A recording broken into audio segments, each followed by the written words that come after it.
அஸ்ஸலாமு அலைக்கும் வரஹ்மத்துல்லாஹி வபரகாத். தூக்கம் ரொம்ப முக்கியம். ஆனால் இரவு தூக்கம். பகலில் தூங்குறது அப்படின்னா இஸ்லாம் சொல்லுது ஒரே ஒரு நேரத்தில் அந்த சின்ன டைம் ஒரு 10-15 நிமிஷம் இதை கையில் உள்ளான்னு சொல்லுவாங்க. லொஹருக்கு முன்னாடி பகலில் ஒரு சின்ன தூக்கம். இந்த தூக்கம் சுன்னத்து. இது தவிர பகல் தூக்கம் தூங்குறது நபி ஸல்லல்லாஹு அலைஹி வஸல்லம் ஹதீஸாக இருக்குது. ஆனால் நிறைய பேர் இது ஹதீஸ் இல்லைன்னே சொல்கிறாங்க. ஹஸரத் அனஸ் ரலியல்லாஹு பக்கம் ரஃபா செய்கிறாங்க. அவங்களுடைய சொந்த கருத்தாகவே சொல்கிறாங்க. அஸ்ஸப்ஹத்து தம்னஉர் ரிஸ்க். பகல் தூக்கம் ஒரு மனுஷனுக்கு அல்லாஹு தஆலா கொடுக்குற அந்த ரிஸ்க்கை தடுத்துரும் அப்படிங்கிறாங்க. நம்ம பகலில் தூங்குனா கண்டிப்பாக அவர் எப்படி சம்பாதிப்பார்? சம்பாதிக்க மாட்டார். ஹஸரத் அப்துல்லா இப்னு அப்பாஸ் ரலியல்லாஹு அவங்க பகல் நேரத்தில் போய்கிட்டு இருப்பாங்க. தன்னுடைய மகன் தூங்கிக்கிட்டு இருப்பாங்க பகல் நேரத்தில். உடனே காலால் எத்துவாங்க. எத்திட்டு சொல்லுவாங்க, குமிசா, இந்த நேரத்தை உடனே எந்திங்க அப்படிம்பாங்க. இந்த நேரத்துலையா தூங்குவீங்க அப்படிம்பாங்க.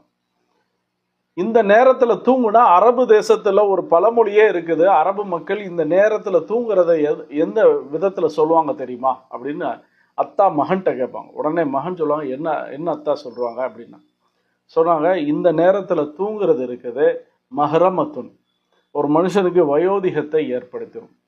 ஓ மக்சாத்துல் லில் ஹாஜா, இவருக்கு என்னென்ன தேவைகள் ஏற்படுதோ அந்த தேவை எல்லாமே இது தடுத்துரும் அப்படின்னாங்க.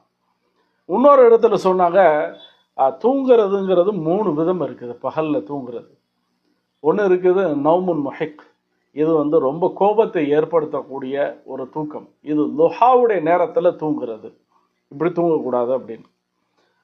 வ நௌமத்துல் ஹல்க், அல்லாஹு தாலா படைப்பினங்களுக்கு ஒரு கோழி தூக்கம் மாதிரி ஒரு சின்ன நேப் கொடுத்துருக்குறான் தூக்கம்.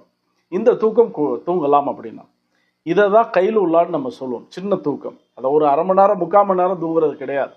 இதுக்கு ஒரு ரிவாயத்தை சொல்லுவாங்க, கீலு, நீங்கள் கைலுல்லா தூங்குங்க, ஃபைன்ன ஷயாத்தீன் அல்லா தக்கீலு, ஏன்னா ஷைத்தான் கைலுல்லா தூங்க மாட்டான், அவன் முடிச்சுக்கிட்டே இருப்பான் அப்படின்னா. இன்னொரு கடைசியாக சொன்னாங்க நௌமத்துல் ஹர்க், அதாவது ஒரு மனுஷனுடைய புத்தியை பேதலிக்கக்கூடிய தூக்கம். இது அசருக்கு அப்புறம் உள்ள தூக்கம். யார் அசருக்கு அப்புறம் ரெகுலராக தூங்குவாங்களோ அவங்களுக்கு ஒன்று பைத்தியம் பிடிக்கும் அல்லது புத்தி பேதலிச்சிரும் அப்படிங்க. அவன் மயக்க நிலையிலே இருக்கிறான் அப்படிம்பாங்க. அப்போ இந்த மாதிரி பகல் தூக்கம் தூங்குறத இஸ்லாம் அறவே மறுக்குது. இன்னும் சொல்ல போனால் மகரிபுக்கும் இஷாவுக்கும் மத்தியில் தூங்கக்கூடாதுன்னு இருக்குது. அப்போ தூங்குற நேரம் இஷாவுக்கு பிறகுதான் இரவு தூக்கம் அப்படிங்கிறதான். வாஹிரு தாவான் அல்ஹம்துலில்லாஹி ரப்பில் ஆலமீன்.